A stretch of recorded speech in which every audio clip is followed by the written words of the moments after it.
Cześć wszystkim ocalałym. Hech, cóż za ciekawe powitanie. Ale w zasadzie właśnie w ten sposób wita nas gra. Z tej strony Valencianistas z AppGalery. Dziś zajmiemy się na gorąco nowym behemotem, który dzisiaj pojawił się w grze. Mowa o skrzyżowaniu Transformersa z T-Rexem. A to może zwiastować tylko jeszcze bardziej przerażające raporty z walk. Pamiętajcie, że Behemoth MK2 nie bierze udziału w czwartkowych walkach w Doomsday, ale już w niedzielnych może się pojawić.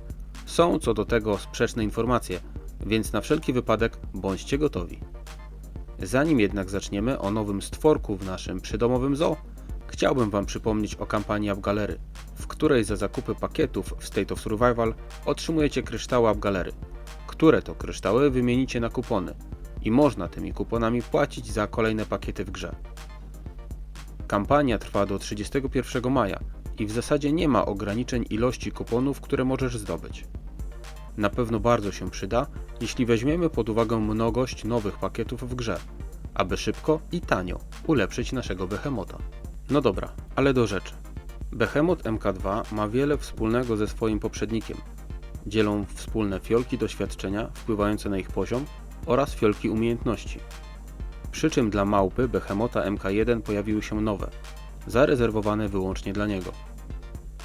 A więc Behemoth MK1 może korzystać zarówno ze starych fiolek doświadczenia i umiejętności oraz z nowo wypuszczonych przez deweloperów.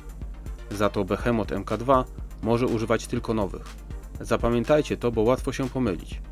Dodatkowo przy ulepszaniu Behemota MK1 najpierw zużywane są ogólne fiolki, czyli te wspólne.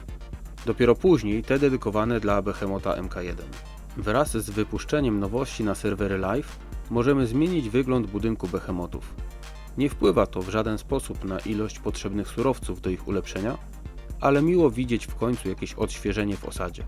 Dodatkowo oprócz tego codziennie na radarze przy zadaniach będą się pojawiać zadania, w których za zabicie zombie będziemy mieli do zebrania skrzynki z fragmentami Behemotów MK1 i MK2 do wyboru.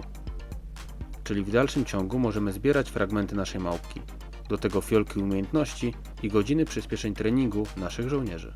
Przyznam szczerze, że o ile sam marsz wygląda bardzo fajnie, mamy dwóch Behemotów podążających za naszymi żołnierzami, o tyle bardzo martwię się, co się będzie działo w czasie wydarzeń typu Mini Mayhem czy State vs State, w których już przy dużym natężeniu gry ekran potrafił się mrozić, zawieszać, a samo wydarzenie, w tym przypadku mówię o Mini Mayhem, staje się niegrywalne. Co się zmieni, jeśli serwery będą musiały przetwarzać kolejne, nowe, dodatkowe tekstury? Mam nadzieję, że deweloperzy pomyśleli o tym i zabezpieczyli się przed wielkimi lagami, które mogą na nas czekać. To jeszcze kilka chwil o ulepszeniach samego T-Rexa.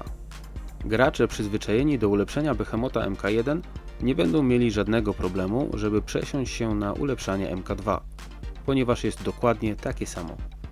Po raz kolejny mamy fiolki z doświadczeniem wpływającym na poziom Behemota, mamy fiolki poziomu umiejętności i przynajmniej na początku liczba fiolek jest identyczna z tymi, które musieliśmy zużyć na Behemota MK1. Oraz mamy zbroję pancerz, który dokładnie tak samo jak w poprzedniej wersji dzieli się na kolory, a kolory na poziomy i podpoziomy, które odblokują nam nowe umiejętności Behemota. Na sam koniec nie zapomnijcie o czasowym mini wydarzeniu, w którym możecie zdobyć fragmenty Behemota za szturmowanie zakażonych. To tyle z informacji na gorąco. Trzymajcie się i do usłyszenia. Cześć!